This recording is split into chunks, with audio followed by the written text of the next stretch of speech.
পৃথিবীতে এমন অনেক ঘটনা ঘটে যার প্রকৃতপক্ষে কোনো ব্যাখ্যা হয় না। এমনকি কখনো কখনো বিজ্ঞানও স্বীকার করতে বাধ্য হয় যে সত্যি এই পৃথিবীর অনেক কিছুই ব্যাখ্যার বাইরে। আর এমন ঘটনা যখন ঘটে যায় যার কোনো ব্যাখ্যা নেই, তখন সেই ঘটনাকে বলা হয় অলৌকিক ঘটনা, বা ইংরেজিতে যাকে বলে মিরাকুলাস থিং, অথবা আর একটু সহজভাবে বলতে গেলে আনএক্সপ্লেইনড ফেনোমেনা। আর যখন অলৌকিক ঘটনার সাথে ব্যাখ্যাতীত ঘটনা ঘটে যায়, তখন কিন্তু বিষয়টা লৌকিকতার বাইরে গিয়ে নতুন রহস্যের জন্ম দেয়, আর একই সাথে নতুন এক ভয়ের আবির্ভাব ঘটিয়ে দেয় চারিদিকে।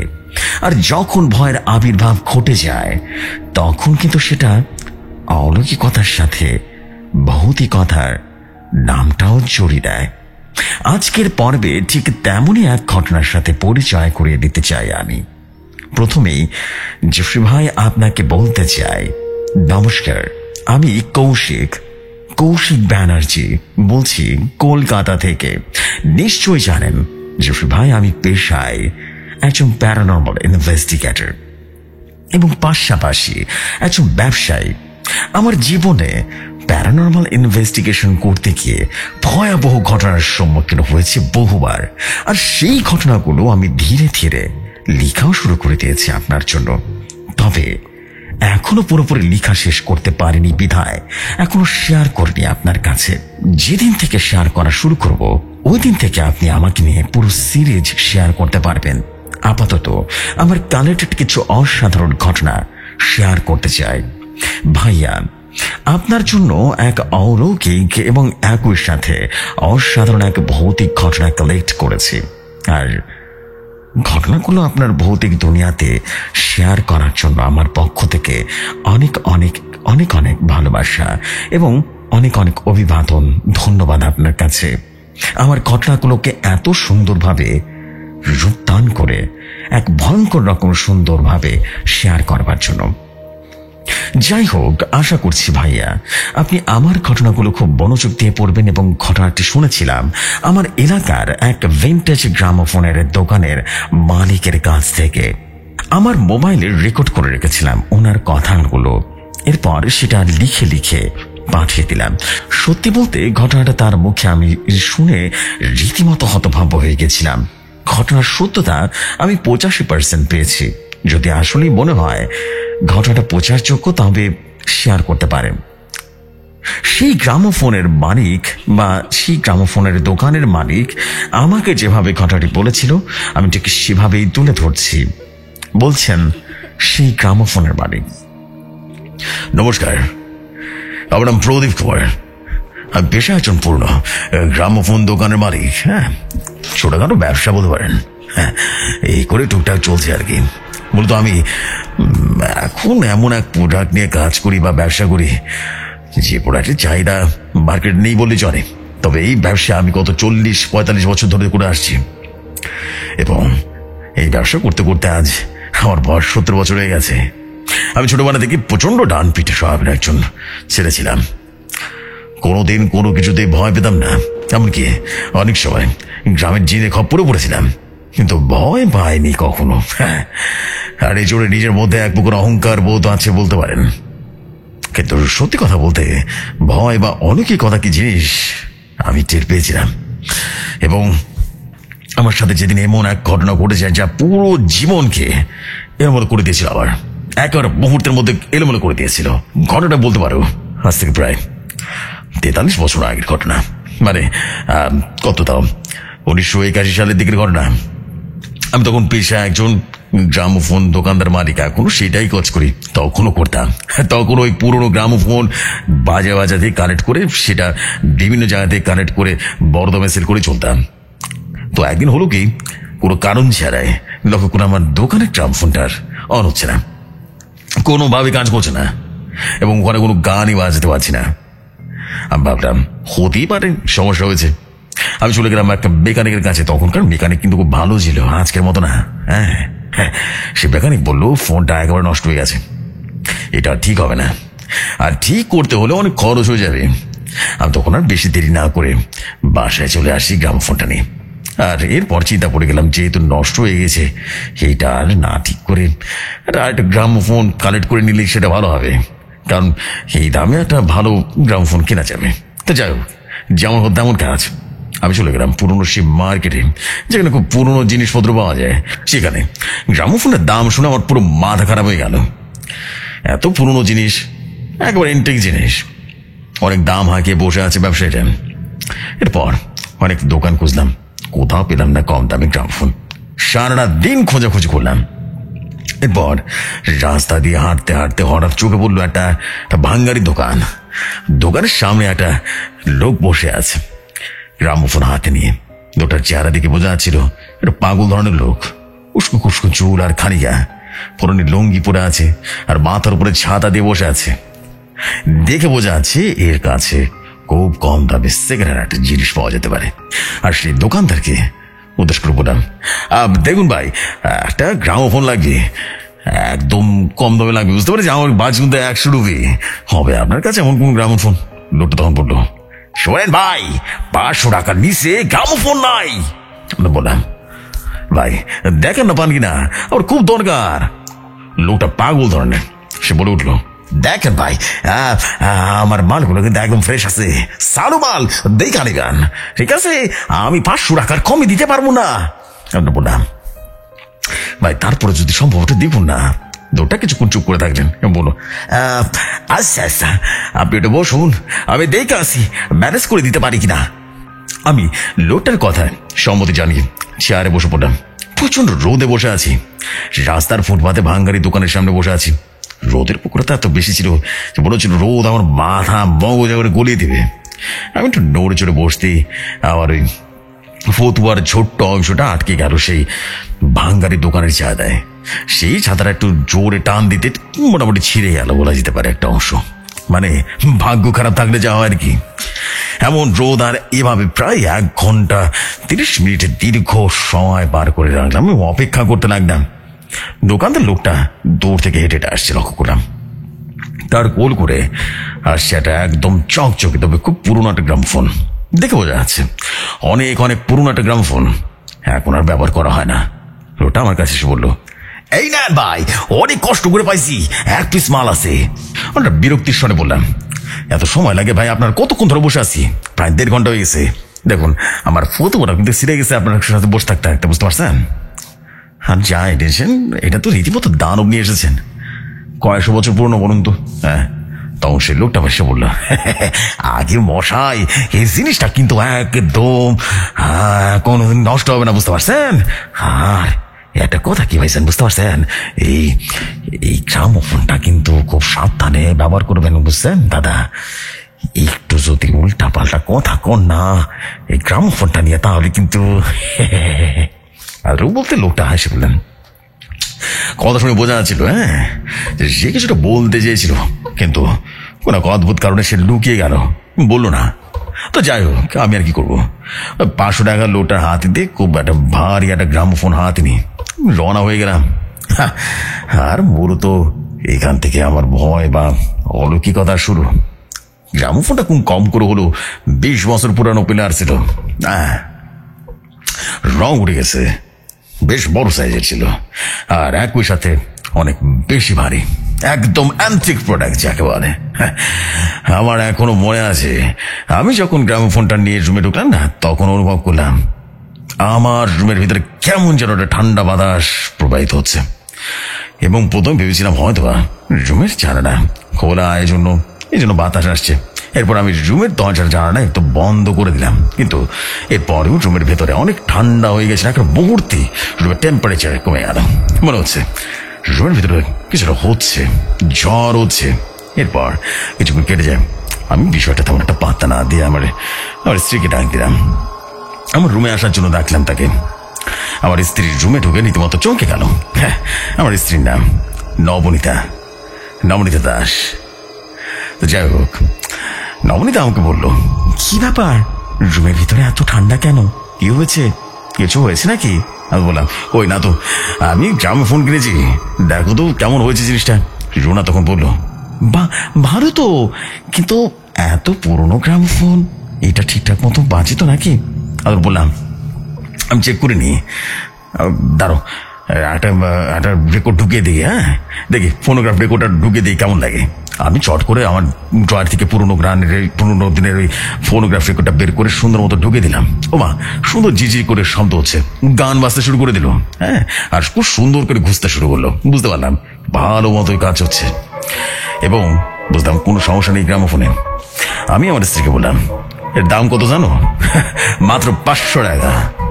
আমার স্ত্রীর নবনীতা দাস চোখ বড় বড় করে তাকে বলল, বলো কি, এত কম দামে এই জিনিস পেলে কোথায়? আমি একটা হাসি দিয়ে বললাম, বুঝতে হবে, এমনি এমনি তার এইসব অ্যান্টিক প্রোডাক্টের ব্যবসায় হয়নি। তো যাই হোক, এরপর প্রায় 7টা দিন কেটে যায়, কোনো সমস্যা হয়নি, শুধু রুমটা ঠান্ডা হয়ে গেছিল। ওই রাতে এই পর্যন্তই ভেবেছিলাম সবকিছু ঠিক হয়ে যাবে, কিন্তু কে জানতো এরপর আমার জন্য এক ভয়াবহ তুফান অপেক্ষা করছে। এই ঘটনার 8 দিনের বাধায় একটা ভয়াবহ ঘটনা ঘটে গেল। রাত তখন তা কত হবে, 12টা তো হবে, বুঝতে পারলে? আমি আর নবনীতে ঘুমিয়ে আছি। হঠাৎ করে অনুভব করলাম একটা শীতল হাত আমার মাথায় হাত বুলিয়ে দিচ্ছে। আমি প্রথম ভেবেছিলাম আমার স্ত্রী করছে এটা।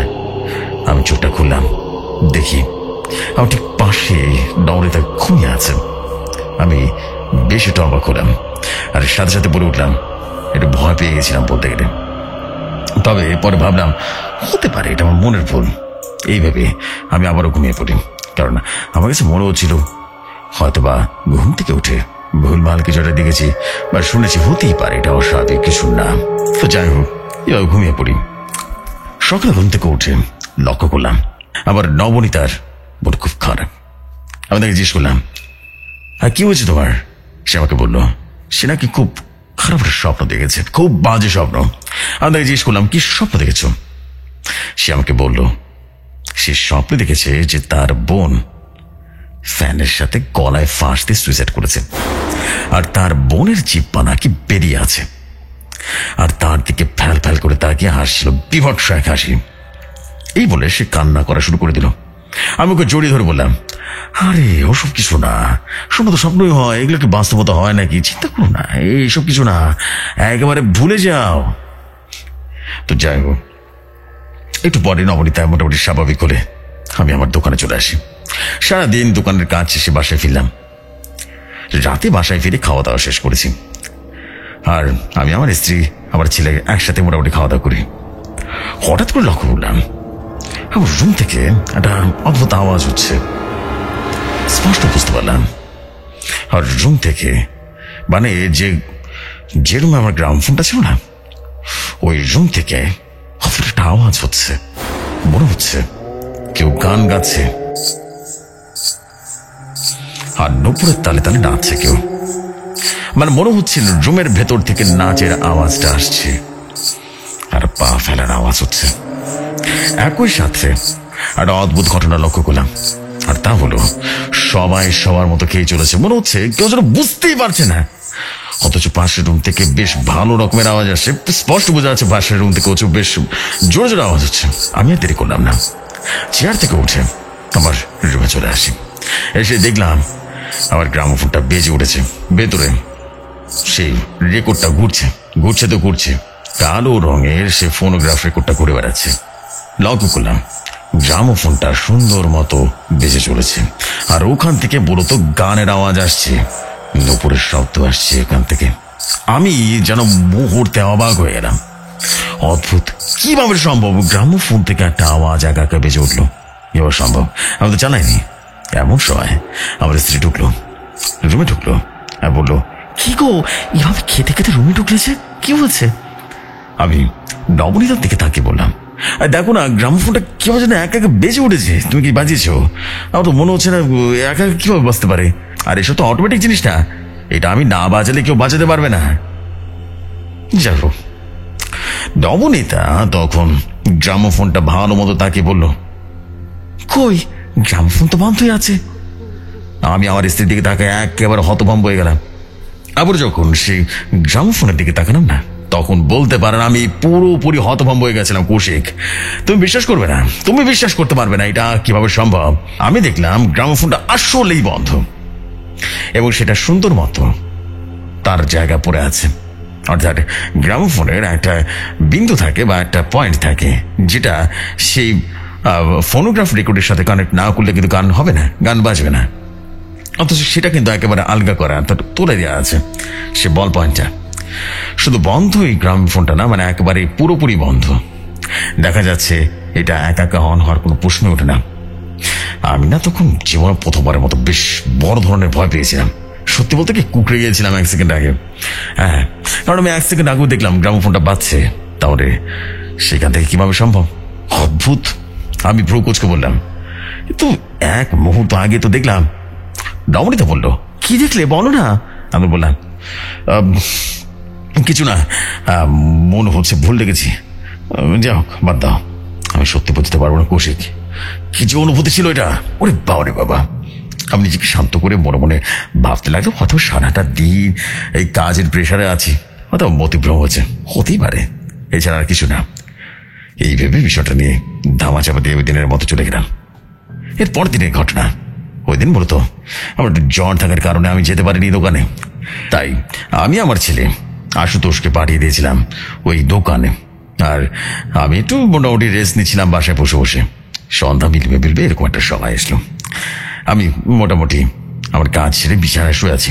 হঠাৎ আমার স্ত্রী নবনীতা কাঁদতে কাঁদতে আমার কাছে এলো আর বলল, আমার বোন আর নেই। আমি যেন পুরোপুরি হতভম্ব হয়ে গেলাম। কি বলছো, নেই মানে কি হয়েছে? নবনীতা বললো, ও কলের তৈরি দিয়েছে। এই বলে হাও মাও করে কাঁদতে শুরু করলো। আমি তো পুরোপুরি হতভম্ব হয়ে যাই। কি বলছে সে? 2 দিন আগে নবনীতা একটা স্বপ্ন দেখছিল, ওর বোন নাকি সুইসাইড করেছে, আর সেটা আজকে ঘটে গেল। অদ্ভুত কোইন্সিডেন্স, সত্যি সত্যি অদ্ভুত। এরপর আমি আর রুনার বোনের বাড়িতে চলে গেলাম। ও, বলা হয়নি, নবনীতার বোনের নাম মিমি। গিয়ে দেখি মিমির লাশ বিছানায় শোয়ানো অবস্থায় আছে, চাদর দিয়ে ঢাকা তার পুরো শরীর। সে গলায় ফাঁস দিয়ে আত্মহত্যা করেছে। আমার শ্বশুর আর শাশুড়ি দুজনেই একেবারে কান্না ভেঙে পড়েছে। তারা যেন ভয়ঙ্কর ভাবে কাঁদছে। বলতো মিমির বয়স কত হবে? তখন 18 বছর ছিল। বাবা মার উপর রাগ করে এই ঘটনাটা ঘটিয়েছে। আমি আর নবনীতা ওর বোনের পাশে লাশ দেখার উদ্দেশ্যে চাদর সরিয়ে দিই। দেখলাম ওর জিপাটা বেরিয়ে আসে, তখনও গলায় মোটা দাগ, একেবারে বোঝাই যাচ্ছে গলা ফাঁস দিয়েছে। আর লক্ষ্য কোনো চোখটা ফুলে উঠেছে। নবনীতা এটা দেখে কান্নায় ভেঙে পড়ল। আমি এরপর নবনীতাকে শান্ত করলাম। লাশটা যখন আবারও চাদর মুড়ি দেব, তখনই দেখলাম বিবি চোখ মেলে তাকালো আমার দিকে আর বলল, দেখো দেখো আমি পিছিয়ে আছি, দেখো তোলা ভাই, দেখো। এই বলে বেবি কাঁদতে শুরু করলো, শুয়ে শুয়ে কাঁদছে। আমি পুরোপুরি হতভম্ব হয়ে যায় যে শুনলাম। আর এটা ভয় একবারে চিৎকার দিয়ে উঠলাম, এটা কিভাবে সম্ভব? আর এদিকে নবনীতা অবাক হয়ে আমাকে ধরে বললো, কি হচ্ছে তোমার? এমন করছো কেন? তোমার কি শরীর খারাপ করেছে নাকি? আমি কাঁপা কাঁপা গলায় বললাম, মিমি আমার দিকে তাকিয়ে আছে আর কি যেন বলছে আমাকে, দেখো না। রোনা ওর বোনের লাশের দিকে তাকিয়ে বলল, কই, সবই তো ঠিকঠাক আছে, ও তো মারা গেছে, মৃত মানুষ জীবিত হবে কিভাবে? কি বলছো সব? কি হয়েছে তোমার? এমন অদ্ভুত আচরণ কেন করছো? আমি আবারও আমার স্ত্রীর বোনের লাশের দিকে তাকিয়ে দেখি সে আগের মতো মৃত অবস্থায় বিছানায় পড়ে আছে। আমার রীতিমতো গলা শুকিয়ে গেছে। দেখো কৌশিক, আমার কিন্তু এখনো গান লোম দাঁড়িয়ে যাচ্ছে। আমার শাশুড়ি আম্মা আমাকে বলল, প্রদীপ, তোমার শরীর খারাপ করেছে মনে হয়, তুমি ড্রয়িং রুমে গিয়ে বসো, পানি খাও। এরপর আমি ড্রয়িং রুমে গিয়ে পানি খাওয়ার পর একটু সুস্থ বোধ করলাম। এদিকে শুধু বড়ই লোকজন এলো আর লাশ ধরাধরি করে নিয়ে গেল। আর পুলিশ এলো বাসায়। যেহেতু অপমৃত্যু, তাই আমার শ্বশুর আব্বার কথা মতো একটা সাধারণ ডায়েরি করে চলে গেল পুলিশ। এরপর যথারীতি রিমির লাশ চিতায় জ্বালিয়ে দেওয়া হলো। ওই দিন আমার লাশের কাছে যায়নি, দূর থেকে দেখছিলাম। এরপর কেটে যায় বেশ কয়েকটা দিন। শুরু হয় এখান থেকে অদ্ভুত ঘটনার সূত্রপাত, যা আজ আমাকে চমকে দেয়। এতটুকু বলেই প্রদীপ কুমার কিছুক্ষণ চুপ করে থাকলেন। আমি বললাম, এরপর কি হয়েছিল বলুন না। আমার না গায়ে কাঁটা দিয়ে উঠছে আপনার ঘটনা শুনে। সত্যি কি এমন হয় নাকি? আপনি যা শুনলেন বা যেমনটা ঘটছে তেমনটাই হওয়া শুরু করলো? প্রদীপ কুমার মুচকেটা হাসিতে বলল, আমি আমার জীবনে এমন এমন ঘটনার অভিজ্ঞতা পেয়েছি না কৌশিক, যা তুমি কল্পনা করতে পারবে না। যে ঘটনায় যে মিমির মৃত্যুর প্রায় 15 দিন বা বলতে পারো 25 দিন কেটে গেছে। আমার স্ত্রী মোটামুটি তার বোনের শোক কাটিয়ে উঠেছে। সেদিন নবনীত ওর মায়ের বাড়িতে ছিল। আমি পুরো বাসায় একা ছিলাম। রাতের দিকে আমি শুয়েছিলাম, আর আমার ওই দিন কেনা বেচা আমি বিলাচ্ছি, মানে যেটা বলে না যে ব্যবসায়ী মানুষ হলে যা হয় আর কি, সারাদিন বাসায় বসে বসে হিসাব মেলানো একমাত্র কাজ হয়। তখন হঠাৎ আমি আমার স্পষ্ট লক্ষ্য করলাম কেমন যেন হঠাৎ করে ঠান্ডা হয়ে গেল, আর একই গ্রামোফোনটা বেজে উঠল। আমি থমকে গেলাম। এরপর সাথে সাথে বিছানা থেকে উঠে বসলাম, আর অবাক হয়ে লক্ষ্য করলাম আমার সারা শরীর অবশ হয়ে উঠেছে। আমি বসে আছি, কিন্তু কোনোভাবে আমার বিছানা থেকে নামতে পারছি না। আমার হাত পা কোনো শক্তি নেই। আমি আরো একটু ভয় পেয়ে উঠি। যখন আমি লক্ষ্য করি আমার মুখটা আটকে গেছে, মনে হচ্ছে আমার ঠোঁট যেন সুপার গ্লু দিয়ে আটকে দিয়েছে কেউ। আমি স্পষ্ট শুনতে পাচ্ছি আমার রুমের গ্রামোফোনটা বেজে উঠেছে। আমার দেয়া সেই ফোন রেকর্ডটা, পুরোনো দিন ফোন রেকর্ডটা বেজে উঠেছে। সেখানে হিন্দি গান একটা বেজে উঠেছে। আমি ওর খাজায় গানটা পাচ্ছে। আমি এই দৃশ্য থেকে আমার শরীর মুহূর্তে ঘেমে উঠলো, কোনো কারণ ছাড়া। এটা এমন একটা জিনিস কৌশিক, তুমি বিশ্বাস করবে না। আমার ব্যাপারটা কি যে নর্মালি কি ক্যাসেট প্লেয়ার যেগুলো হয়, নর্মালি কিন্তু ক্যাসেট প্লেয়ার নর্মালি তোমার ক্ল্যাবেল দিয়ে কিন্তু চলে, কিন্তু এই একটা বস্তু যেটা হচ্ছে একেবারে অ্যানালগ। এখানে কোনো রকম তোমার যাকে আমরা বলি না যে কারেন্ট বা বিদ্যুতের কোনো ব্যাপার স্যাপার নেই। এটা সম্পূর্ণ চলে হচ্ছে ব্যাটারির উপরে। তো যাই হোক, সেটা অটোমেটিক্যালি চলছে। এটা কিভাবে সম্ভব আমার এখনো জানা নেই। তো যাই হোক, সেই জিনিসটা এখনো বেঁচে যাচ্ছে। আমি এই দৃশ্যটা দেখে আমার শরীর মুহূর্তে থেমে গেল। আমি কি করবো বুঝে উঠতে পারছিলাম না। আমার এখনো গায়ে লোম দাঁড়িয়ে যাওয়া ব্যাপারটা ভাবনি। আমি স্পষ্ট অনুভব করলাম আমার পেছনে কেউ আমাকে ঘাড়টা খুব আলতো করে ধরলো। আমার ঘাড়ে কেউ ধীরে ধীরে ফুঁক দিচ্ছে। আমি বলবো না আমি ভূত দেখেছি, বা বলবো না কোনো সাদা কাপড় পরা কাউকে দেখেছি যে কিনা ভূত হিসেবে নিজেকে দাবি করছে। শুধু বলবো এমন এক ভয়াবহ অনুভূতি হলো না যে আমি তোমাকে ভাষায় প্রকাশ করতে পারবো না। আমি স্পষ্ট অনুভব করেছি কেউ আমার শরীর ঘেঁষে পেছনে বসে আছে। আমি মাথা ঘুরিয়ে দেখবো সেটার উপায় নেই। আমি হাত নাড়াবো সেটারও উপায় নেই। হাত পা একদম অসাড় হয়ে গেছে। আমি যে চিৎকার করবো সেটাও পারছি না।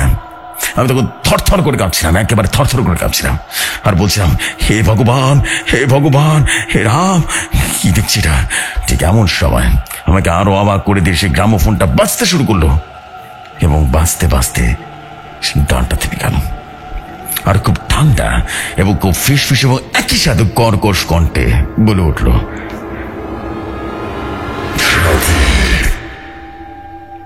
নবনীতা পাগল হতে চলেছে। আমার হাতে একদম সময় নেই।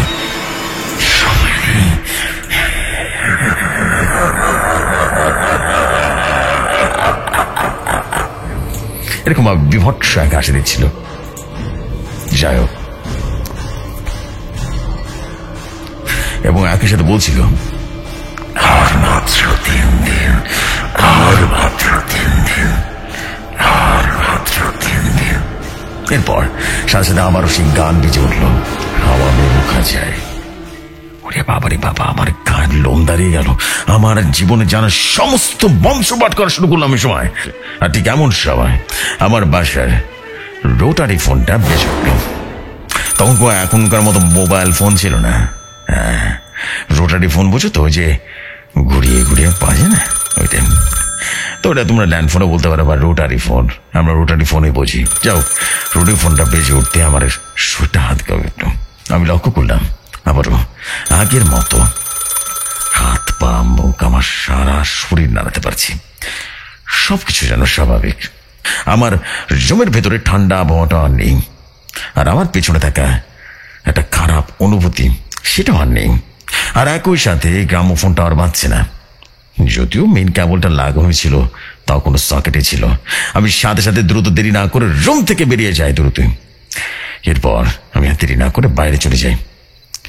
এরপর অনেকটা তড়িঘড়ি করে আমার দোকানে গিয়ে দেখি আশুতোষ দোকান বন্ধ করছে। আমাকে দেখে বললো, বাবা কি হয়েছে তোমার, তুমি এত হাঁপাচ্ছ কেন, শরীর খারাপ করছে নাকি তোমার? আমি বললাম, জানি না বাবা, তুই একটু আয় তো আমার সাথে আয়। আমি সরাসরি বাসায় নিয়ে যাবো ওকে। এরপর বাসায় গিয়ে দেখি সব কিছু ঠিকঠাক আছে। এরপর আশুতোষকে সমস্ত ঘটনা খুলে বললাম। আশুতোষ সবকিছু শুনে বললো, বাবা আমার মনে হয় তোমার শরীরটা খারাপ করেছে। আর ওই গ্রামোফোনটা না খুব সাদা বাটা গ্রামোফোন, এত পুরোনো আমলের গ্রামোফোন, এটার ভিতরে এমন হবে কেন? চিন্তা করো না, এসব কিছু না, তোমার বয়স হচ্ছে তো তোমার, এই জন্য এগুলো উল্টাপাল্টা দেখছো। আমি বললাম, আশুতোষ দেখ, আমার সাথে পরপর 3 বার এরকম ঘটনা ঘটেছে। যদি কোইন্সিডেন্স হয়, হ্যালুসিনেশন হয়, একবার হবে, প্রতিবার তো হবে না। গ্রামোফোনটা যদি স্বাভাবিক হতো গ্রামোফোনটা, তাহলে এমনটা হচ্ছে কেন আমার সাথে বলতো? হ্যাঁ। তখন আশুতোষ কিছুক্ষণ চুপ করে থেকে বললো, বাবা তুমি কাল আমার সাথে চলো, একটা মেকানিকের দোকানে দেখে নিয়ে আসবো কি হয়েছে এটা, ঠিক আছে? আমি বললাম, বন্ধ হয় না আইডিয়াটা। ওই রাতে আর তেমন কিছু ঘটলো না। পরদিন সকাল সকাল বেরিয়ে পড়লাম, এলাকার সবচেয়ে ভালো মেকানিকের দোকানে চলে গেলাম। মেকানিক ভালো মতো চেক আপ করে বললো, ভাই এই মালটা পেলেন কোথায়? এটা তো ব্রিটিশ আমলের মাল। তবে একটা অবাক করার বিষয় হইতেছে, এই মালটা 1931 সালের তৈরি মাল। হ্যাঁ, অনেক পুরনো মালটা। আমি বললাম, কি বলেন? হ্যাঁ। কেন, অদ্ভুত বিষয় আছে নাকি এখানে কোনো? সত্যি করে বলেন তো।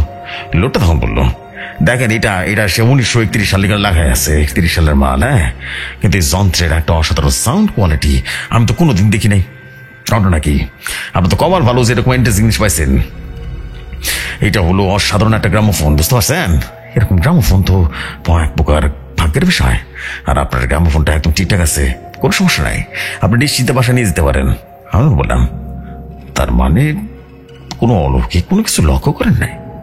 মানে ফিস ফিস করে কোনো আওয়াজ বা কোনো রকম অদ্ভুত কিছু লক্ষ্য করেননি?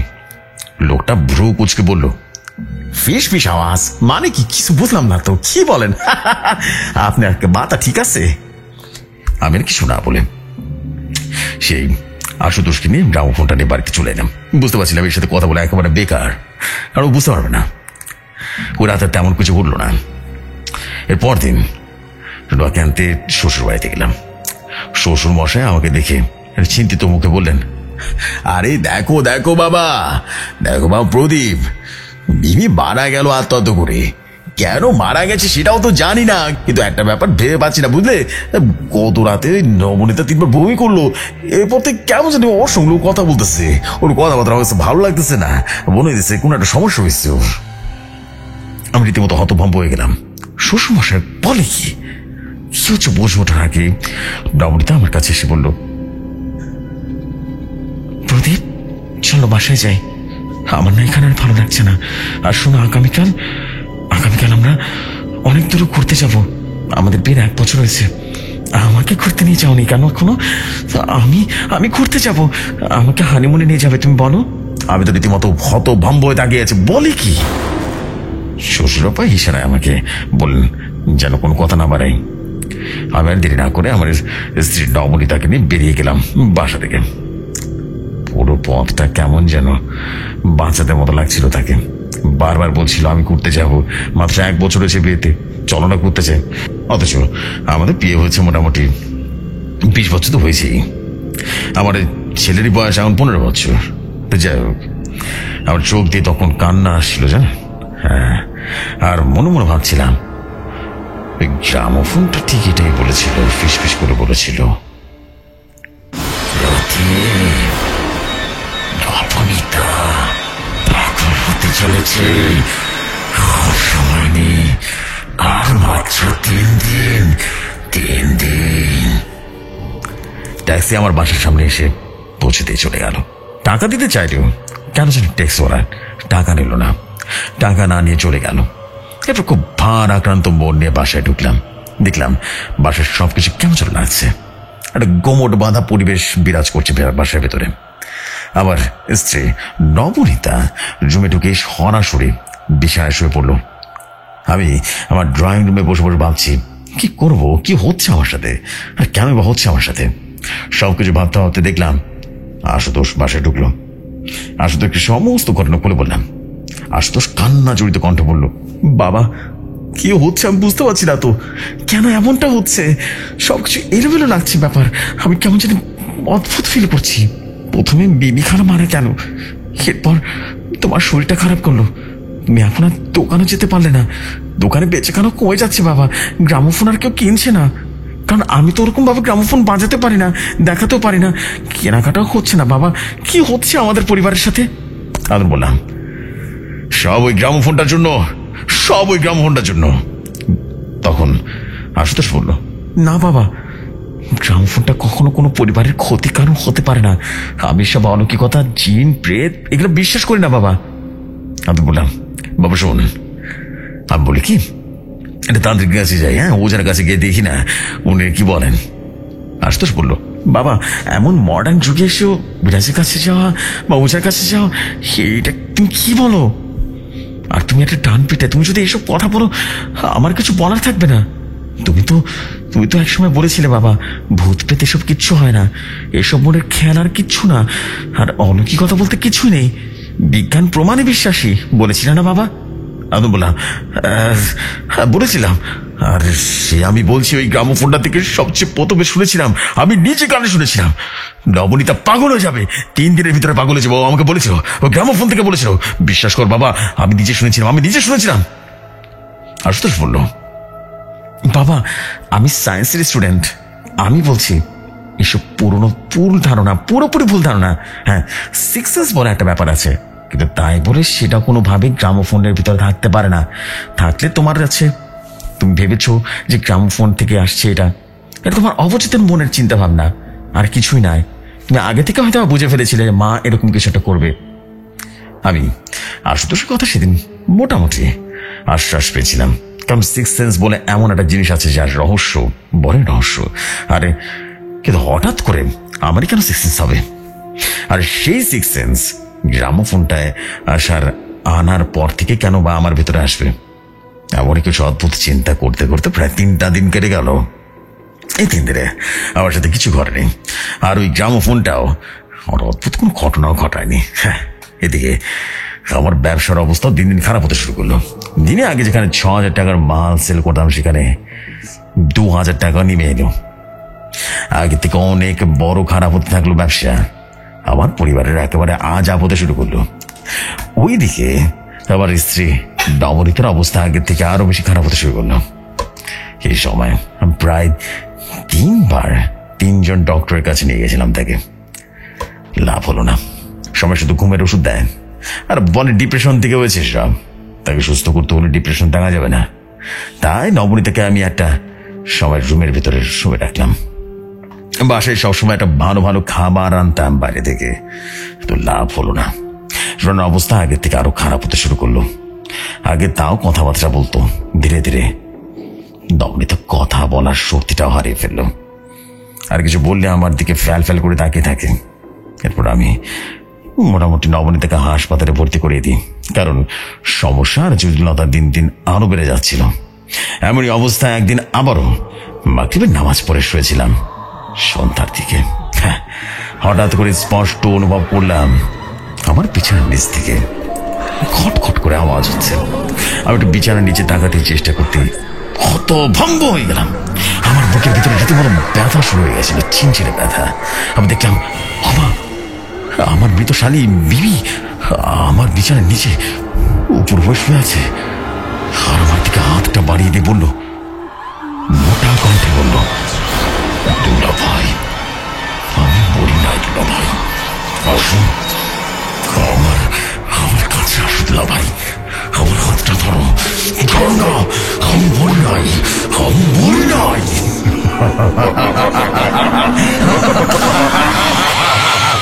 আমি যেন হতভম্ব হয়ে গেছিলাম। আমার আমার আমার বুক ধরফর করে উঠলো।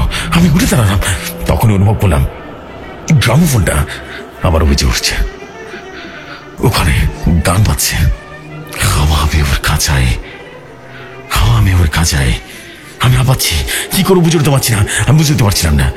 আমি এক পায়ে স্পষ্ট করলাম বিছানার নিচ থেকে একটা নীলচে হাত আমার পা ধরে চেপে ধরলো। আমি স্পষ্ট বুঝতে পারলাম আমি আর নড়তে চড়তে পারছি না। আমার আমার পুরো শরীর যেন অবশ হয়ে পড়ছে। হাত পা মুখ সবকিছু স্থির হয়ে গেছে। আমার ভিতর দেহটা শুধু ঘামছে, থরথর করে ঘামছে। আমি দেখলাম সে হাতটা ক্রমে ধীরে ধীরে আবার খাটের নিচে চলে গেল। আর একই সাথে সে গ্রামোফোনের গানটাও থেমে গেল।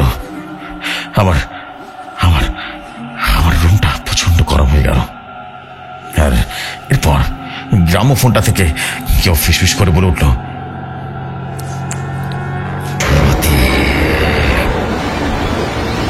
শ্রাবণীতা মরতে বসেছে, আর মাত্র সাথে ওকে আর কেউ বাঁচাতে পারবে না, আর বাঁচাতে পারবে না।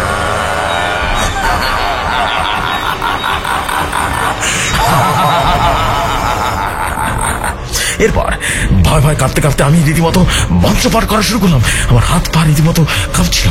আমি আমার জানা সমস্ত মন্ত্র পাঠ করা শুরু করলাম। সবকিছু নাড়াতে পারছি না। আমি এরপর লক্ষ্য করলাম সবকিছু নাড়াতে পারছি, হাত পা সবকিছু নাড়াতে পারছি।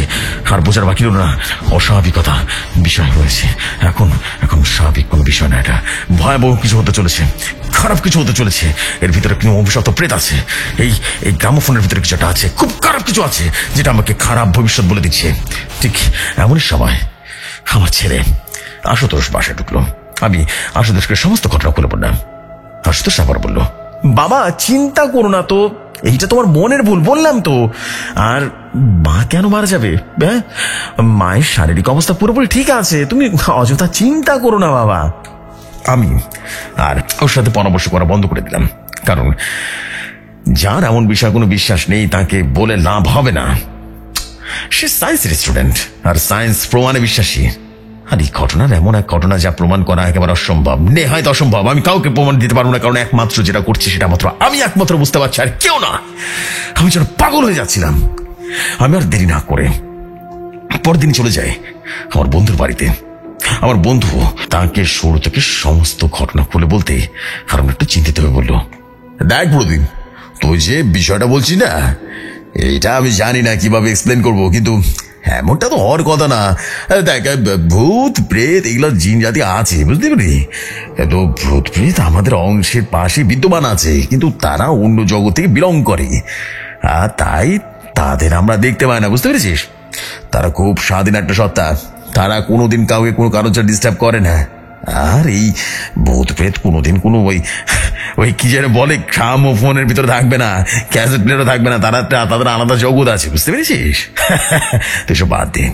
আর শোন প্রদীপ, একই সাথে তোকে একটা কথা বলি, বুঝলি, এটা কিন্তু কোনো কালো জাদুরও কোনো বিষয় না। কারণ আমার এতদিনে এক্সপিরিয়েন্স বলে এই কালো জাদু সবসময় কোনো অনিষ্ট সাধনের জন্য করে থাকে, বুঝতে পেরেছিস। তবে হতে পারে, এটা কিন্তু আমি বলছি, এটা এমনটা হতে পারে শুধুমাত্র এখানে এই গ্রামোফোনে কালো জাদু করা হয়েছিল কোন এক সময়, এইটাও হতে পারে। কিন্তু এখন খটখট আছে, বুঝলি। তোর তো আর কোনো শত্রু নেই যে তোকে সামান্য একটা গ্রামোফোন দিয়ে কালো জাদু করবে, বুঝতে পেরেছিস না। এইসব চিন্তা করিস না। আমি তো চিন্তিত হয়ে বললাম, তাহলে আমার করণীয় কি বন্ধু? তখন আমার বন্ধু বলে উঠল, আচ্ছা শোন, তোকে যা বলছি সেটা যদি তুই একটু ভালো করে অনুসন্ধান করিস না, তাহলে কিন্তু বুঝতে পারবি, বুঝলে। তুই গ্রামোফোনটা কিনেছিলি না, ওটা ভাঙ্গারি দোকান দিয়ে কিনেছিলি। সেটা আনার পরে প্রথমে দেখলি যে একা বাজছে, কেমন। এরপর তুই তোর স্ত্রী দেখলো তোর বোন মারা যাচ্ছে, তাই না, তার বোন মারা যাচ্ছে এমনটা দেখলো। এরপর তোর শালির লাশ কথা বলতে দেখেছিস। এরপর গ্রামোফোনটা ফিসফিস করে আওয়াজে তোকে যা বলছে 3 দিন পর থেকে পাগল হয়ে যাবে তোর বউ, তাই ঘটলো। এরপর ধীরে ধীরে তোর ব্যবসার লস গেলি। এরপর আবার একবার ওই গ্রামোফোন বেজে উঠলো, তাই না, গ্রামোফোনটা বেজে উঠলো আর বললো তোর বউ নাকি 7 দিন পর মারা যাবে। ব্যাপারটা আসলে কিন্তু অদ্ভুত। আমি তখন বললাম, আমি পুরোপুরি ভেঙে পড়েছি দোস্ত, দিন দিন পাগল হয়ে যাচ্ছি, বুঝতে পারলি। আমার বন্ধু তখন বললো, আচ্ছা কতদিন হয়েছে তোর বউ মারা যাবে এই কথাটা শোনা হয়েছে বলতো? আমি বললাম 2 দিন হয়েছে। তখন আমার বন্ধুর নাম বলা হয়নি, ওর নাম হচ্ছে সুমন। সুমন বলল, আচ্ছা যদি আমি পুরো ব্যাপারটা একদমই সত্যি ভেবে নিই তাহলে কিন্তু তোর হাতে আর মাত্র 5 দিন সময় আছে, রাইট? আমি বললাম হ্যাঁ, একদম 5 দিন। তখন আমার বন্ধু সুমন বলল, আচ্ছা আমাকে বল, ওই বাঙ্গারির দোকানে তুই আমাকে নিয়ে যেতে পারবি? সম্ভব? আমরা হ্যাঁ নিশ্চয়ই, কেন না। তখন আমার বন্ধু বললো, ওই বাঙ্গারির দোকানদার আসলে ঘটনা বলতে পারবে, আমি একটু বুঝতে পারছো। আমি বললাম তাহলে চলো ওই বন্ধুরা আজকে যাই, কি বলিস? তখন আমার বন্ধু সুমন বললো, আজকে আমি একেবারে প্রস্তুত না, কাল যাবো একদম সকাল সকাল। আমি বললাম ঠিক আছে। এই বলে আমি চলে গেলাম হাসপাতালে আমার স্ত্রীর কাছে, মানে রমণীদের কাছে। ডক্টরের সাথে কথা বলে রীতিমতো হতভম্ব হয়ে গেলাম। নবনীতা বলে কিছু খেতে পারছি না, শরীর বলে একবারে খারাপ হয়ে গেছে, সারা শরীর একেবারে ধীরে ধীরে অবশ হয়ে যাচ্ছে, আর ওর রোগটা নাকি একেবারে সারা শরীরে ধরে পড়েছে। এবং নবনীতা ঠিকঠাক মতো খাবার গিলতে পারছে না। আমার আর বোঝার বাকি রইল না, বাকি 5 দিন ভয়াবহ হতে পারে। আমি ওকে অনেক কষ্টে খাইয়ে এরপর বাসায় নিয়ে ফিরে আসলাম, এবং ফিরে আসার আগে ডাক্তারের কাছে অনেক কিছু জিজ্ঞেস করলাম আমার বউয়ের হয়েছে নাকি। অনেক রকম টেস্ট ফেস্ট অনেক কিছু করলে এবং বললো কিছুই হয়নি, আমার বউ নাকি একেবারে স্বাভাবিক আছে। এরপর ওই গ্রামোফোনটা সামনে বসে আমি কান্না করছিলাম, কারণ আমার কাছে মনে হচ্ছিল সব কিছু ওই গ্রামোফোনের কারণে হচ্ছে। আমি গ্রামোফোনটা আজকে নিচ থেকে চালিয়ে দিলাম, গান শুনলাম, অনেকক্ষণ শুনলাম, অনেকবার ওয়েট করলাম আজকে কোনো ঘটনা ঘটবে, কিন্তু কোনোভাবেই ঘটলো না। একবার সেখান থেকে ফিসফিস করে কোনো আওয়াজ বা অলৌকিক কোনো ঘটনা ঘটলো না। আমি খুব চিন্তিত মনে রাতের খাবারটা খেলাম, আশুতোষের সাথে বসে বসে ঠান্ডা মাথায় খেলাম। লক্ষ্য করলাম আশুতোষ আজ কেন জানো ওটা চিন্তিত। খাওয়া দাওয়া শেষে আশুতোষ হসপিটালে চলে গেল তার মায়ের কাছে, কারণ আমার একমাত্র ছেলে আশুতোষ ওর সব কিছু এখন দেখভাল করছে। ওর মায়ের অসুস্থতার পর প্রতিদিন দোকানে যাওয়ার সময় একবার দেখে যায়, আবার দোকান শেষে বাসায় ফেরার সময় খাওয়া দাওয়া করে আবারও হসপিটালে যায়। মানে ও সম্পূর্ণ কেয়ারটেকার করছিল বা কেয়ার গিভার যাকে বলে। আবার দোকান শেষ করে বাসায় ফিরে আবার হসপিটালে যায়, এমনই চলছিল। আর রাতের বেলায় বাসায় ফিরে আমি মাঝে মাঝে দোকানে যাই, কারণ আমার শরীরটা তো আগের মতো কাজ করছিল না, মানসিকভাবে ভেঙে গেছিলাম। আমি আর তার দেরি না করে ঘুমিয়ে পড়লাম। ঘুমের মাঝে স্বপ্ন দেখলাম একটা অদ্ভুত স্বপ্ন দেখলাম আমি একটা অন্ধকার জায়গায় শুয়ে আছি, এত বেশি অন্ধকার আমি আমার শরীর দেখতে পাচ্ছি না। এরপর হঠাৎ ফিসফিস করে কেউ বললো, সময় শেষ, তোর নবনীতা শেষ, এবার তোর ছেলে আশুতোষের পালা। তবে এত তাড়াতাড়ি মরবে না, ও তিলে তিলে মরবে, তিলে তিলে। আমি যেন ধরফর করে ঘুম থেকে উঠলাম। তখন একেবারে আমি হতভম্ব হয়ে বুঝতে পারছিলাম কিছুটা হবে। আমি ঘুম থেকে উঠে বুঝলাম সারা শরীর রীতিমতো ঘামি বেজে উঠেছে। আমি দ্রুত শরীরটা ঠান্ডা করে ফেললাম এবং গোসল করে ফেললাম। বাকিটার সময় কেটে মোটামুটি বলা যেতে পারে জেগেই কাটলাম। সকাল তখন 10টার দিকে আমি আমার বন্ধু সুমনের বাসায় গেলাম, আমার জন্য অপেক্ষা করছে। আমি ওকে নিয়ে রওনা দিলাম ভাঙ্গারি সে দোকানের উদ্দেশ্যে। একদম জায়গা মতো পৌঁছে গেলাম, কিন্তু ঘটনা ঘটলো একটু ভিন্ন। আমি সে ভাঙ্গারের দোকানের সামনে গিয়ে দাঁড়াতে দেখলাম দোকানটা ঠিকই আছে, কিন্তু দোকানদার সেখানে নেই। সে দোকানদারের জায়গায় 25 বছরের একটা বালক বসে আছে আর টুকটাক জিনিসপত্র সেল করছে। আমি আর সুমন গিয়ে ওই ছেলের সাথে কথা বললাম, জানালাম কোথায় সে লোকটা। ছেলেটা প্রথমে কিছুই বলতে পারছিল না, পরে তাকে সমস্ত ঘটনা বলতে সে বলে উঠলো লোকটা তার বাবা, সে মূলত ভাঙ্গারি ব্যবসায়ী, তবে একই সাথে আধ্যাত্মিক মানুষ। তবে 1 মাস আগে সে কোথায় যেন চলে গেছে, যাওয়ার আগে কিছুই বলে যায়নি, শুধু একটা চিঠি দিয়ে গেছে আর বলে গেছে 1 মাস পর 2জন লোক আসবে, তাদেরকে চিঠিটা দিয়ে দিতে। আমরা খুব আশ্চর্য হয়ে যাই এবং ছেলেটার কাছ থেকে সে চিঠিটা সংগ্রহ করে বাসায় চলে আসি। এরপর আমি আর আমার বন্ধু সুমন একসাথে চিঠিটা পড়া শুরু করলাম। চিঠিতে যেভাবে লেখা ছিল ঠিক সেভাবে তুলে ধরছি। প্রদীপ সাহেব, কেমন আছেন আপনি? চিনতে পারছেন আমাকে? আমি যোগেশ তান্ত্রিক। মনে পড়ে আমার কথা, 10 বছর আগে আমি আপনার দোকানে এসেছিলাম। একটা গ্রামোফোনের জন্য, মনে আছে? আপনি আমাকে দৌড় দৌড় করে তাড়িয়ে দিয়েছিলেন। মাত্র 50 টাকা কম ছিল বলে সেই গ্রামোফোনটা কিনতে পারিনি। আর এত হাত জোড় করা সত্ত্বেও আপনি আমাকে সেই গ্রামোফোনটা দেন নাই ভাইজান, মনে আছে? আর তাই সেই রাতে আমার মা ইন্তেকাল করেছিলেন। ভাবতে পারেন কেন ইন্তেকাল করেছে একটা গ্রামোফোনকে কেন্দ্র করে? কেননা আমার মা মৃত্যুর আগে একবার গ্রামোফোনে গান শুনতে চেয়েছিলেন। আপনার কারণে মাত্র 50 টাকা কম ছিল বলে আপনি আমাকে সেই গ্রামোফোনটা দেননি।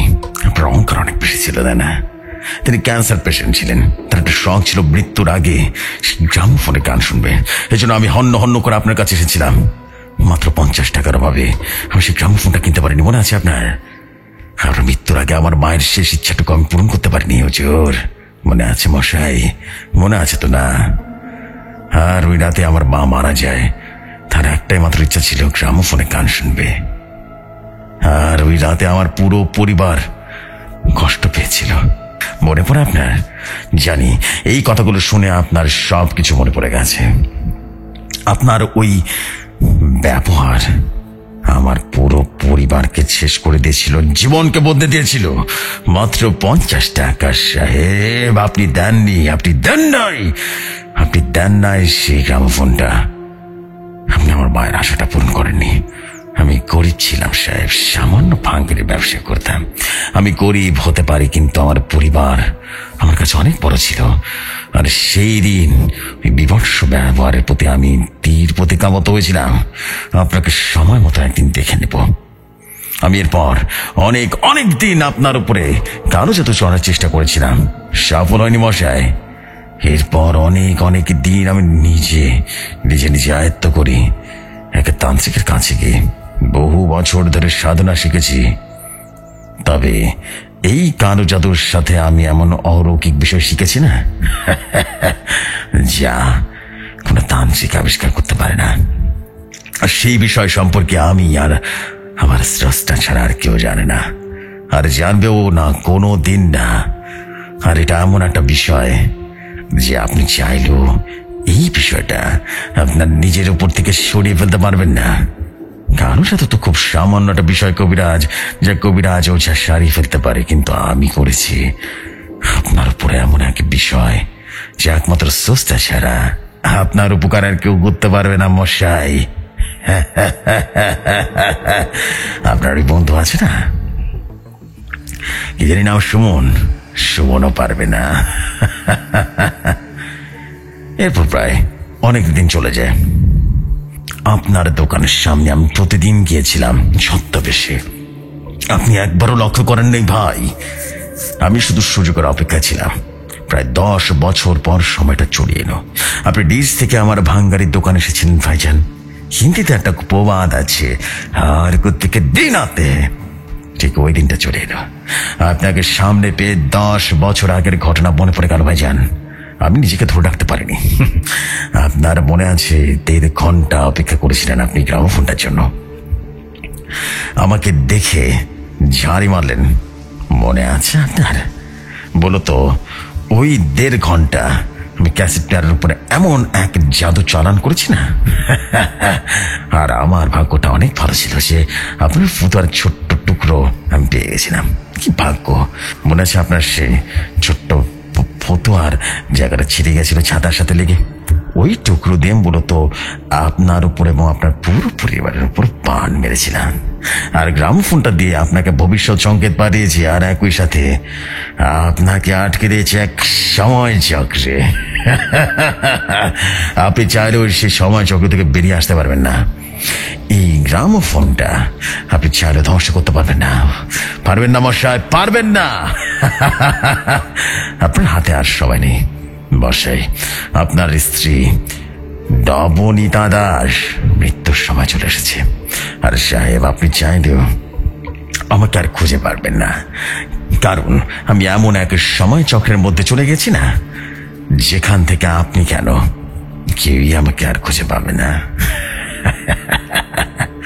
আর আমার ছেলে এসব বললেও না ভাবে না, ওই বিষয় সম্পর্কে কিছুই জানে না। আমার পরিবারও জানে না যে আমি একজন কালো জাদুকর। এতটুকু পড়তে আমার চোখ যেন ভিজে গেল। আমার বন্ধু সুমন বলে উঠল, ব্যাপারটা কি সত্যি? সত্যি অদ্ভুত রে, একটা গরিব মানুষ কিভাবে দিন দিন এতটা ভয়াবহ হয়ে উঠতে পারে। আমি বললাম, আমার করণীয় কি সুমন? আমার খুব ভয় লাগছে, কি করতে পারি এখন?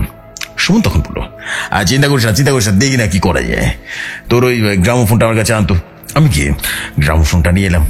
শোন, অনেকক্ষণ ধরে বেশ নাড়াচাড়া করে দেখলো আর বলল, এই গ্রামোফোনটা তো স্বাভাবিক মনে হইতেছে, কিন্তু চিঠিতে লেখা অনুযায়ী সে জগেশ শুধুমাত্র কারো জাদু প্রয়োগ করেনি, এর সাথে অলৌকিকতা প্রয়োগ করেছে, যার ধারণা আমার নেই, বুঝতে পেরেছিস?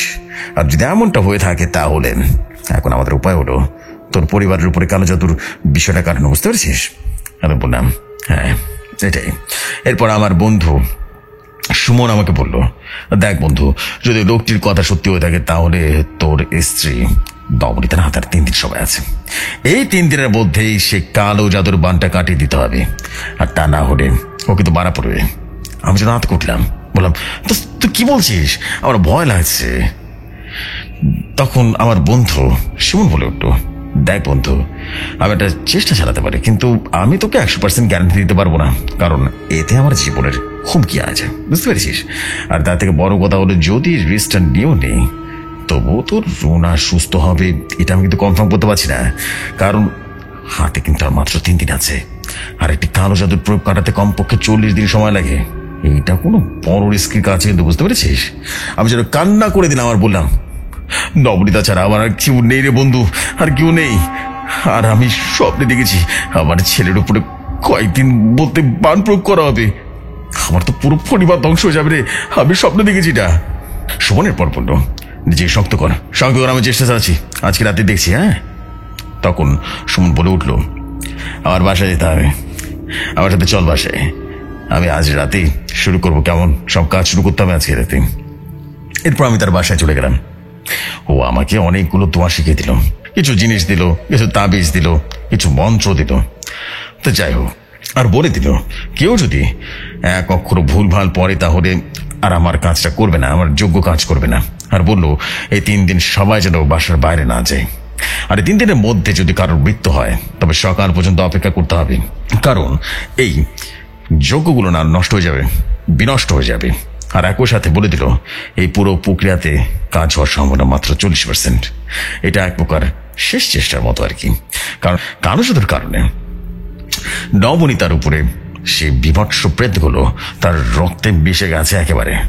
আর বলল, সমস্যাটা এতটা গভীর, এখন যে কোনো সময় যে কোনো কিছু করে যেতে পারে, সবকিছুর জন্য প্রস্তুত থাকতে হবে। আর গ্রামোফোনটা রুম থেকে সরিয়ে অন্য রুমে নিয়ে যেতে বললো। তো যাই হোক, আমি সব কথা শুনে বেরিয়ে যাই আমাদের বাসা থেকে, খুব ভার আক্রান্ত মন নিয়ে। ওই রাতেই আমি আমার বউ নবনীতাকে হাসপাতালে নিয়ে বাসায় চলে আসি। ওর হাতে একটা, আমার হাতে, এবং আশুতোষের হাতে একটা তাবিজ বেঁধে দিলাম, এবং সবাইকে মন্ত্রগুলো পড়তে বললাম। কিন্তু রাত গভীর হতে থাকে আর সমস্যা জটিলতা বাড়তে থাকে। আমার স্ত্রী নবনীতা এমনিতেই খেতে পারছে না, কথা বলতে পারছে না, এসবের মধ্যে আবার দোয়া পড়তে বসেছি। কি যে অবস্থা! ওর কথা ভাবলে আজও কান্না পায়। কৌশিক, তুমি বিশ্বাস করো, এই চরম মুহূর্তে আমি পুরো একা হয়ে গেছি, আমি বুঝতে পারছিলাম না আমি কি করবো। অসম্ভব সুন্দর মেয়েটা কত দ্রুত এরকম বিভৎস কঙ্কালের মতো হয়ে গেছে, ভাবলে ভয়ঙ্কর লাগছিল। পরদিন সকাল পর্যন্ত সব কিছু ঠিকঠাক ছিল, কিন্তু সন্ধ্যা ঘনিয়ে আসতে সবকিছু কেমন যেন এরমরে হয়ে গেল। হঠাৎ করে নবনীতার খেচুনে ওঠা শুরু করলো, এরপর ভাগ ভাগ করে বমি করে ফেললো। আমি আর আশুতোষ রীতিমতো বাথরুমে নিয়ে যেতে শুরু করলাম, এবং শুরু হলো রক্ত বমি। আমার যা বুঝার বুঝে গেছি ততক্ষণে আমি সবকিছুর জন্য নিজেকে প্রস্তুত করে ফেলেছিলাম, আর আমার ছেলে নিজেকে প্রস্তুত করে রেখেছিল। আমি গাড়িকে বললাম, সবাই কিন্তু বেশি নেই, দ্রুত ব্যবস্থা নিতে হবে। আমার ছেলে আশুতোষ বলল, কিন্তু বাবা, সুমন আঙ্কেল তো বলেছিলেন কেউ যদি মারা হচ্ছে তাই জন্য বাসা থেকে বের না হই, এতে করে আমাদের চক্ষু নষ্ট হয়ে যাবে। আমি কান্না করে ফেললাম কষ্টে। আমার তখন বড় ছিল, আবার যদি চক্ষুটা বিনষ্ট হয়ে যায় তাহলে আশুতোষকে বাঁচানো যাবে না, কারণ এই বান এমন এক বান, যদি কাউকে গ্রাস করে ফেলে সবাইকে শেষ করে দেবে, একটা বোমার মতো কাজ করবে। এটা ভয়ঙ্কর, খুবই ভয়ঙ্কর। আমরা দেরি না করে আমার স্ত্রী নবনীতাকে শুয়ে দিলাম, ওর মাথায় হাত বুলাচ্ছি। নবনীতা হঠাৎ করে যেন তার বাক সত্যি ফিরে পেল আর কান্না করতে করতে বলে উঠল, প্রদীপ, প্রদীপ, আমি কি মারা যাচ্ছি? প্রদীপ, আমি কি মারা যাচ্ছি? আমি কান্না করে করে বললাম, না, আরে না, কি বলছিস সব? তুমি সুস্থ হয়ে যাবে, একদম সুস্থ হয়ে যাবে, তুমি চিন্তা করো না, চিন্তা করো না। তখন আমার ওয়াইফ বলে উঠলো, আমি মরতে চাই না, আমি মরতে চাই না প্রদীপ, প্লিজ তুমি আমাকে বাঁচিয়ে তোলো, প্লিজ, আমি আরো কিছু সময় তোমার সাথে থাকতে চাই। আমি যেন হাও মাও করে কাঁদছিলাম, হাও মাও করে কাঁদছিলাম। আর হঠাৎ করে আমি আর আশুতোষ দুজনের দিকে তাকিয়ে রইলাম। সে মানুষটা গত 3 দিন যাবত একটা কথা বলেনি, সে কেউ কথা বলছে। তার মানে কি যোগ্য কাজ করছে, মন্ত্র কাজ করছে? বান কি তাহলে বিনষ্ট হয়ে যাবে? আমি আর দেরি না করে সবাই মিলে একসাথে যোগ্য করা শুরু করলাম, সে মন্ত্রগুলো পাঠ করা শুরু করলাম। রুনাকে বলে দিলাম যেভাবেই হোক সে মন্ত্রগুলো পাঠ করতে, কোনোভাবে না থামাতে। রাতের দিকে হঠাৎ করে আবার লক্ষ্য করলাম আমার স্ত্রী তার বাকশক্তি হারিয়ে ফেলেছে। মানে এই বিষয়টা কি যে ভয়াবহ কষ্ট, আমি কোনোদিন ভাষায় প্রকাশ করতে পারবো না। মানে ব্যাপারটা এমন হচ্ছে, মনে হচ্ছে এই তো একটু আগে পরে বোধহয় বানটা কেটে যাবে, সবকিছু স্বাভাবিক হয়ে যাবে। আবার পরক্ষণে মনে হচ্ছে আর একটু পর হারিয়ে ফেলবো রুনাকে, আবারও হারিয়ে ফেলবো। তা যাই হোক, রুনার বাকশক্তি আবারও চলে যাওয়ার পর লক্ষ্য করলাম ওর শরীরটা বেঁকে যাচ্ছে। মানে বেঁকে যাওয়াটা কৌশিক কিভাবে তোমাকে বোঝাবো, মনে হচ্ছে একটা কাপড় চাপড়ালে কেমন হয়, মানে কুচকে যায় না, ঠিক সেরকম ভাবে কুচকে যাচ্ছে। আরে বাবারে বাবা, আমার গায়ে কাঁটা দিয়ে উঠছে। মনে হচ্ছে কেউ একজন ওর শরীরটা জোর করে একেবারে মুচড়ে দিচ্ছে। আমার বোঝা বাকি রইল না, এই রোগী আর সুস্থ হবে না।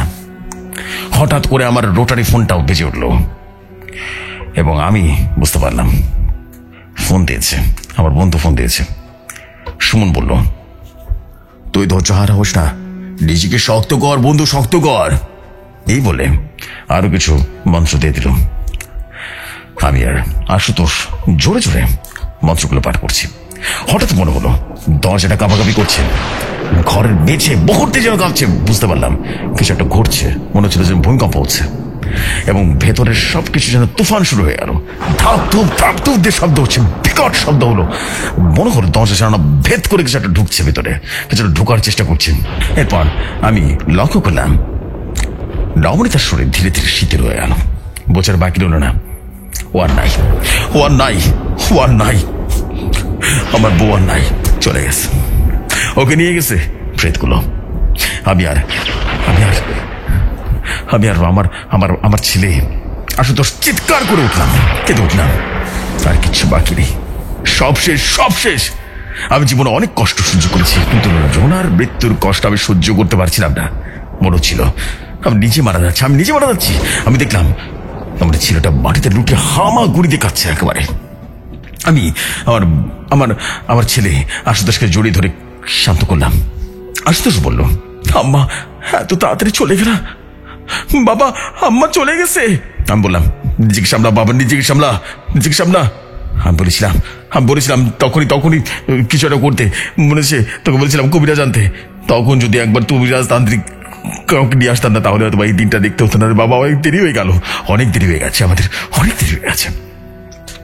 আশুতোষ তখন বলল, এখন লোকটিকে আনতে হবে বাবা, মাকে চিতায় জ্বালিয়ে দিতে হবে, সময় নিয়ে হাতে।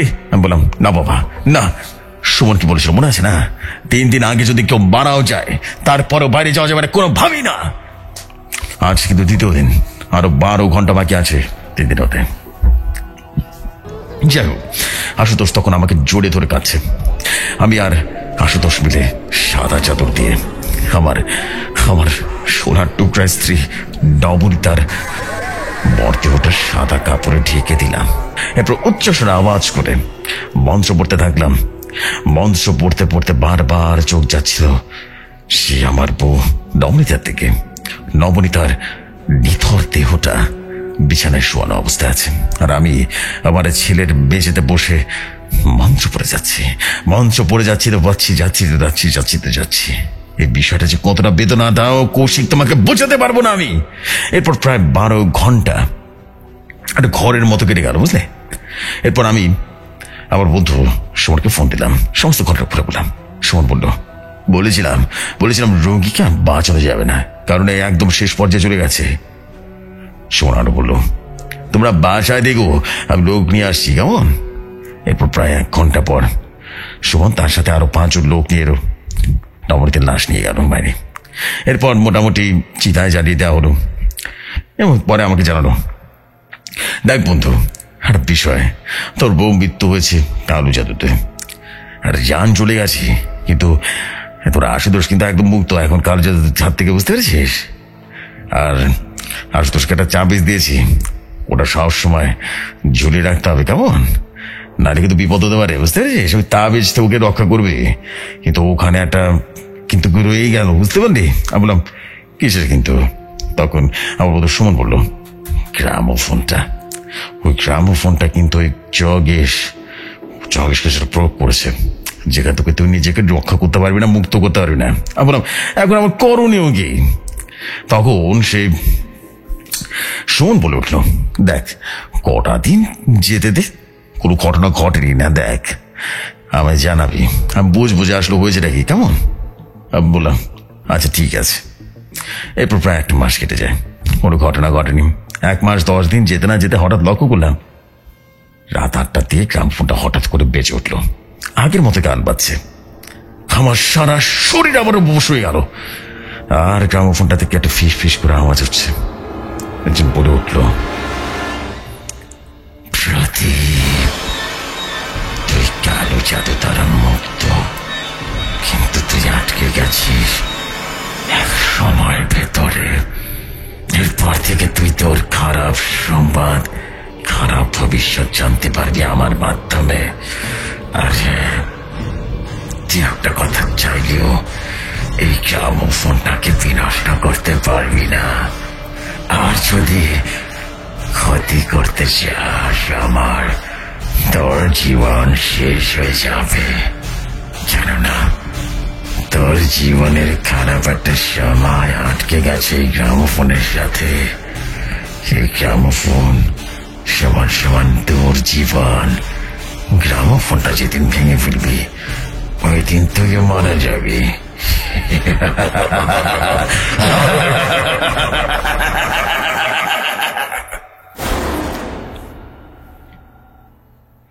এরপর আমি সুমনের কাছে গিয়ে সমস্ত ঘটনা খুলে বললাম। সুমন সব কথা শুনে বলল, দেখ, মানুষের জীবন কিন্তু খুবই অদ্ভুত, বুঝতে পারলি? একই সাথে খুবই অলৌকিকতা ভরা। আর তোর সাথে এমন একটা বিষয় করছে না, যা শুধু তুই নিজে শুনতে পাচ্ছিস বা বুঝতে পারছিস। তুই ছাড়া আর কেউ শব্দটা শুনতে পাচ্ছে না, বুঝতে পারছে না, আর কেউ কখন বুঝোনি। আমি বললাম, হ্যাঁ রে, সত্যি কথা বলেছিস। তখন সুমন বলল, এখন যেহেতু ওই বাঙ্গারির দোকানে সবকিছু কিন্তু একেবারে ঘাটে ঘাটে মিলে গেছে, ঠিক? আমি বললাম, হ্যাঁ, একেবারে ঠিক। সুমন বলল, এখন যদি ওই গ্রামোফোনটা ধ্বংস করে দিস বা আগুনে পড়ে দিস, তখন যদি তোর সাথে আবার ভয়াবহ ঘটনা করে যায়, তোর জানটা যদি চলে যায়, কি করবি বল? আর ওই লোক বলে দিয়েছে, বা ওই গ্রামোফোনের ভিতরের দিকে সে একদম বলে দিয়েছে যে গ্রামোফোনটা তোর ভবিষ্যৎ বলে দিবে, খারাপ ভবিষ্যৎ। ওই লোকটা, মানে ওই গ্রামোফোনের ভেতর থেকে লোকটা, সে বলেছে এমন কিছু করেছে ওই প্লেয়ারে, যা ওই লোক ছাড়া কেউ জানে না, বুঝতে পেরেছিস? মানে জগের স্থান্তিক ছাড়া কেউ জানে না। আর ওই লোককে কিন্তু খুঁজেও পাওয়া যাবে না, বুঝতে পেরেছিস? আমি বললাম, তাহলে এখন করবো না কি আমি, আর বল না। তখন আমার বন্ধু সুমন বলল, শোন, যেহেতু এটা খারাপ ভবিষ্যৎ বলে দিবে, তাই তোর সাথে খারাপ কিছু করলে তুই পদক্ষেপ নিবি, সেটা সম্পর্কে তুই আগে থেকে নিজেকে প্রস্তুত করে রাখবি, তাই না? এটা এক প্রকার তুই সবার মধ্যে আটকে গেছিস। এখন একটা সমাধান, গ্রামোফোনটাতে যেমন হচ্ছে না, হতে দে। আর যে কোনো পদক্ষেপ নিলে এরপর থেকে হতে পারে, তুই তো নিজেও জানিস না, আমিও জানি না, তাই না? এখন তোর এছাড়া কিন্তু উপায় নেই, বুঝতে পেরেছিস? আর তুই একদম চিন্তা করিস না এটা নিয়ে, এটা এক প্রকার তোর জন্য তো রহমত। কেন বুঝতে পারছিস না? কেউ তো নিজের খারাপ ভবিষ্যৎ সম্পর্কে জানে না, তাই নিজেকে শুধরে নিতে পারে না। আর তুই যদি আগে তোর ভবিষ্যৎ জানিস, তাহলে তুই শুধরে নিতে পারবি, মানে তোর হাতে একটা অপশন থাকলো, বুঝতে পেরেছিস না? সো চিন্তা করিস না। আমি তো বললাম, হ্যাঁ বুঝতে পেরেছি। আমি আর কিছু না বলে বাসায় চলে আসলাম। এরপর প্রায় 3-4 মাস একবার দুবার খারাপ কোনো কিছুই ঘটার আগেই ফিস করে আবার পেশেন্ট পড়ে দিত। এই বিষয়টা এমন একটা বিষয় না কৌশিক, আমি যেটা তোমায় প্রমাণ করতে পারবো না, শুধু আমি শুনতে পাই, বুঝতে পেরেছো? আমি যে ডক্টরের কাছে গিয়ে যাই তো সবাই আমাকে পাগল বলবে, বলবো সাইকিয়াট্রিস্টের কাছে যান। সাইকিয়াট্রিস্টের কাছে গেলে বলবে আমি তো উম্মাদ, আমাকে পাগলা কত বাড়ি দিবে। আর যদি ওঝার কাছে যাই, ওঝা বলবে আমার কাছে আধ্যাত্মিক ক্ষমতা আছে বা আমি সিক্স সেন্স আছে। আর এই কথাটা চলছে আমার সাথে প্রায় তাও 40 বছর ধরে। আজ ওই গ্রামোফোনটা আমার রুমেই আছে, এভাবেই থাকতে দিয়েছি। ওটা আর যাই হোক, কারো ক্ষতি তার করছে না, আর আমার ক্ষতির কারণও হচ্ছে না। ও শুধু আমার খারাপ ভবিষ্যৎ বলে দেয়। এই যেমন সত্যি কথা বলতে, আমি কদিন আগে অ্যাক্সিডেন্ট করেছিলাম, কদিন না বা বছর আগে অ্যাক্সিডেন্ট করেছিলাম। গ্রামোফোনটা আমাকে বলে দিয়েছিল আমি অ্যাক্সিডেন্টটা করবো, কিন্তু বড় কোনো অ্যাক্সিডেন্ট করিনি। আমি জানতাম অ্যাক্সিডেন্ট হতে পারে, তাই আমি নিজেকে সতর্ক রেখেছিলাম। হালকা পাতলা অ্যাক্সিডেন্ট করেছিলাম। এইভাবে চলছে, সামনেও চলবে। কি আর করবো, আমি যে একটা সমাজ চোখে হারিয়ে গেছি। তবে বলে না, সব খারাপ দিকের একটা ভালো দিক আছে। এই ঘটনার একটা ভালো দিক আছে। কি বলতো, এই ঘটনা ভালো দিক হলো আমি নিজেকে শুধরে নিতে পারবো। এই ছিল ঘটনা জেফরি ভাই।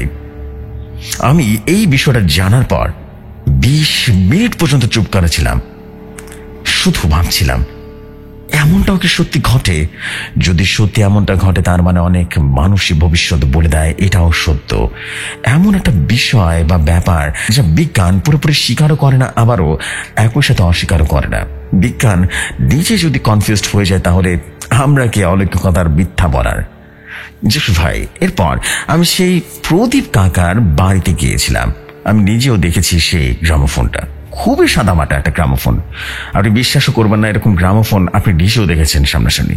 দেখলে মনে হবে আপনি আশেপাশে অ্যান্টিক শপগুলোতে হর হামেশা দেখেছেন সেই গ্রামোফোনটাকে। আর এরপর আমার সে আশুতোষের সাথেও দেখা হয়েছিল, উনি এর সত্যতা স্বীকার করেছেন। এই গ্রামোফোনের একটা ছবিও আমি সংরক্ষণ করে শিখেছি, সময় সুযোগ হলে আপনাকে পাঠিয়ে দেব। এই ছিল ঘটনা। আশা করি ইন্টারেস্টিং এবং বেশ রহস্যময় লেগেছে। আশা করি আপনার নতুন পর্বের জন্য এই ঘটনাটি কালেক্ট করবেন এবং অবশ্যই সাউন্ড ডিজাইন করে গল্পটি শোনাবেন। সবাই অনেক বেশি এনজয় করবে। ভালো থাকবেন। ভৌতিক দুনিয়া আরো বেশি প্রসারিত হোক। ভৌতিক দুনিয়ার জন্য অনেক অনেক শুভকামনা। 50,000 সাবস্ক্রাইবার উপলক্ষে অনেক অনেক ভালোবাসা। সামনে এগিয়ে যাক, একদিন 1 লক্ষ সাবস্ক্রাইবার হয়ে যাবে ভৌতিক দুনিয়া। আর আমি আমার জীবনে প্যারানর্মাল ইনভেস্টিগেশন করার সময় যা যা ঘটেছিল সবকিছুই আপনাকে ধীরে ধীরে লিখে পাঠাচ্ছি। আমি লেখা শুরু করে দিয়েছি, ধীরে ধীরে সবগুলো ক্লিয়ার হয়ে গেলে আমি এক এক করে আমার জীবনের ঘটনা শেয়ার করব, তখন অনেক বেশি ভালো লাগবে আপনাদের। চলে যাই আজকের মতো। আসসালামু আলাইকুম, ভালো থাকবেন ভাইয়া।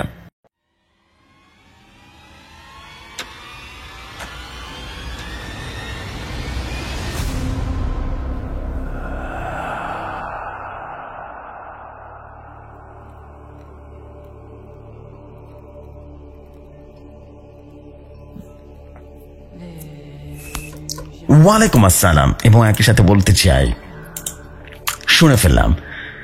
It's a long story. Oh my God, just one word. অসম্ভব রকম সুন্দর ছিল। This is amazingness. Oh my God. মানে আসলে আমার পড়ার মতো ভাষা নেই, সত্যি কথা বলতে। গা শিরশির করেছিলাম যতক্ষণ পড়ছিলাম। আমার মনে হচ্ছে আমার চোখের সামনে ঘটনাগুলো ঘটছিল। ভাবা যায় একটা গ্রামোফোন এমন কিছু যদি থাকে যা আপনার চোখের সামনে আছে এবং আপনার ভবিষ্যৎ বলে দিচ্ছে, কেমন হবে? মাই গড, যতক্ষণ পড়ছিলাম না আমার গায়ের লোম বারবার দাঁড়িয়ে যাচ্ছিল। My God, this is what you call the story of beauty. ভৌতিক দুনিয়া অনেক বেশি প্রসারিত হচ্ছে এবং ভয়ঙ্কর ভাবে এগিয়ে যাচ্ছে, এটাই তার সমান basically. What a story. Believe me, this is absolutely mind-blowing story. Wow. আশা করছি আপনাদের সবার কাছে স্টোরি ভালো লেগেছে। ভালো লাগলে কষ্ট সার্থক হয়ে যাবে, এবং সার্থক হবেই বা না কেন, বিকজ এত সুন্দরভাবে ঘটনা আপনারা লিখে পাঠান। এবং কৌশিক ব্যানার্জি, আপনাকে কি বলে ধন্যবাদ জানাবো আমার জানা নেই, বিকজ আপনার প্রতিটা স্টোরি আমি যখনই পড়েছি তখন শুধু হতভম্ব হয়ে গেছে যে কি লিখুনি আপনার। বাবারে বাবা, উফ, just you are literally amazing. Just one word, amazing. Superb. Thank you very much for your beautiful story of Gramophone. এবং কৌশিক ব্যানার্জি, আপনাকে অনেক অনেক ধন্যবাদ এই অসাধারণ ঘটনার জন্য। আপনার পরবর্তী ঘটনার অপেক্ষায় আছি। ইনশাআল্লাহ পরবর্তী ঘটনা দারুণ রকম সুন্দর হবে, isn't it? এক্স্যাক্টলি তাই। সো আমি আর দেরি করবো না, আমি চলে যাচ্ছি এখনকার মতো। আজকে একটাই স্টোরি, পুরো এপিসোড জুড়ে একটা লং স্টোরি। অ্যান্ড আমি আগে বলেছিলাম যে আজকে লং স্টোরি মানে কিন্তু দারুণ কিছু। অনেকদিন পর একটা লং স্টোরি পেয়েছি এবং সেটা আবার কৌশিক ব্যানার্জি। আর কি লাগে, কৌশিক ব্যানার্জির এক একটা ঘটনা, এক একটা সোনার টুকরা ঘটনা, সত্যি বলবো মনের মতো সুন্দর। সত্যি কথা, আমার এত বেশি ভালো লেগেছে আজকের স্টোরিটা। মনে হচ্ছিল যেন ও মাই গড, এমন হলে কি করতাম, এমন হলে আমরা কি করতাম। সত্যি কথা, this is absolutely super amazing, seriously man. I hope everything is super beautiful. Thank you very much. Thank you very, very much for your story. And inshallah, this is absolutely super beautiful. আশা করছি আপনাদের সবার কাছে অনেক অনেক বেশি ভালো লেগেছে। ইনশাল্লাহ ভালো লাগবেই, কষ্টটা সার্থক হয়ে যাবে। Thank you so much, thank you very very much. ইনশাল্লাহ পরবর্তী ঘটনার অপেক্ষা আছে আপনার। ইনশাল্লাহ পরবর্তী ঘটনা পেলে অনেক বেশি ভালো হবে। এবং আপনি যেটা বললেন যে আপনার প্যারানর্মাল ইনভেস্টিগেশনের সময় আপনার জীবনে ঘটে যাওয়া সব ঘটনাগুলো আপনি শেয়ার করতে চান, আমিও চাই আপনার ঘটনাগুলো শেয়ার করতে মানুষের কাছে। আপনি দ্রুত লিখে ফেলুন please, please. Thank you so much. ইনশাল্লাহ দারুণ কিছু হয়ে যাবে। Thank you very much. আশা করছি এভাবেই দারুণ কিছু হয়ে যাবে। Love you brother. একই সাথে বলবো যে আপনার এই ধরনের ঘটনাগুলো যদি আরো পাই সামনে, আরো বেশি এনজয় করতে পারবো। So this the fact. আমি আর দেরি করবো না, আমি এখন সরাসরি চলে যাবো আজকের এপিসোড থেকে। ইনশাল্লাহ আপনার পরবর্তী ঘটনার অপেক্ষায় রেখে চলে গেলাম। ইনশাল্লাহ আগামীকাল আমরা 299তম এপিসোড নিয়ে আবার হাজির হয়ে যাবো। ততক্ষণ ভালো থাকুন, সুস্থ থাকুন। আসসালামু আলাইকুম, শুভরাত্রি সবাইকে।